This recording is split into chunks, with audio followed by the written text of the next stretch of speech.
Branding versus performance marketing. I'm sure you watched a lot of podcasts about that.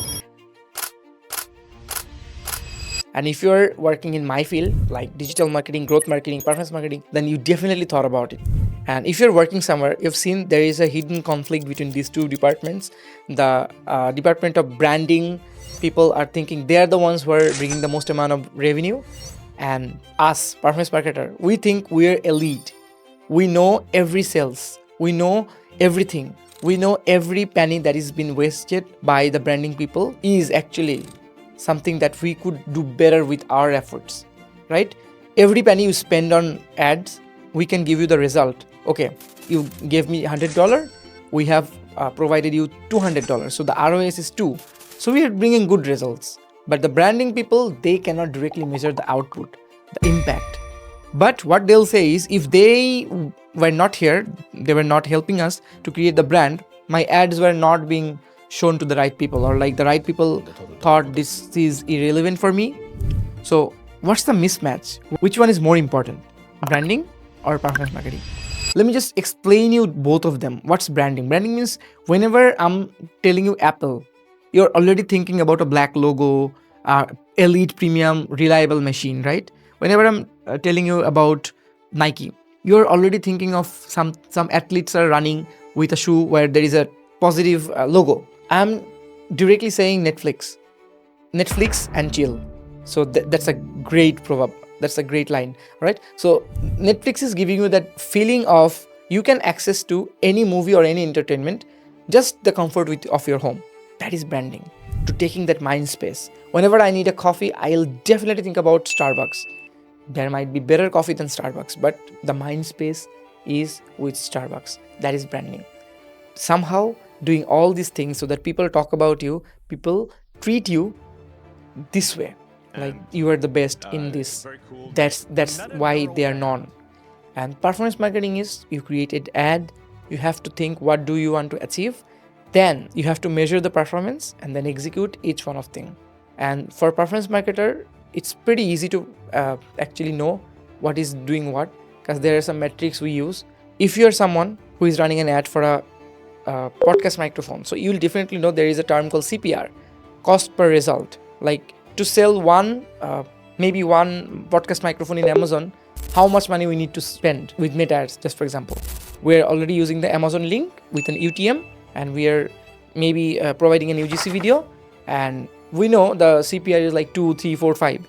Like to sell one microphone, we need to spend $3, right? There is another metric called POAS, which means the profit on ad spend. How much profit you are making from $1. There is another metric called ROAS, that means return on ad spend. There is another popular example of metrics called ROI, means return on investment. So all these metrics are helping you to exactly measure which ad you need to run, which channel you should use, and how the ads are performing, if the ad is performing right or not. So the conflict is between both two. Something is very fast and very technical, and the other one is about emotion, human emotion, understanding the story of the brand. But you cannot leave one another. The situation and the current generation, most of us are using mobile phone these days. So to take that mind space to appear in front of a customer, now it's no longer an organic game. We need to use social media. And social media marketing is a big part of performance marketing. So you need that machine, that engine to fire to those people who are interested, to help you to generate sales. At the same time, if your contents are not good, if your messaging is not clear, he exactly said something about a website. A website should have 3 questions. What's that website is selling? Why I should bother? And how can I buy it quickly? That's the 3 most important questions one e-commerce website should answer. And you'll see any website you are visiting, most of the websites are with too many information, too many text. Sometimes they are saying, just for example, this website of this microphone, they are saying, okay, we are selling the best microphone. Sometimes they are saying, okay, our microphone has been used by this guy. Sometimes they are saying, this microphone is waterproof. No, they have a lot of features. No one wants to hear a feature. How can that help me to do well in my life? Because all I care about is my life. So that's the branding work.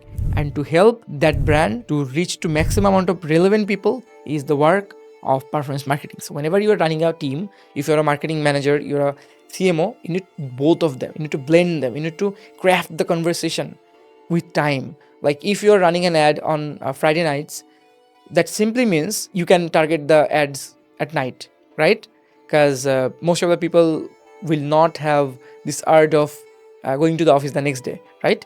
So you have to understand the timing as well. Just for example, you are selling a product which is expensive, you should definitely try lead generation ad, because you'll take the contact information, then reach out to them with email, with SMS, with WhatsApp, and maybe with your salesman. Then you create a rapport. Rapport means connection, an implicit contract between you and that person, that okay, I respect you, we may have potential business. Then try to explain to him what benefits will that bring to their life, that person's life. Then you pitch the offer, and somehow you get the sale. So the right way should be blending all those things. Both of them are important. When it comes to performance marketing, it's about creating the impact, creating value, and exactly measuring that with reporting.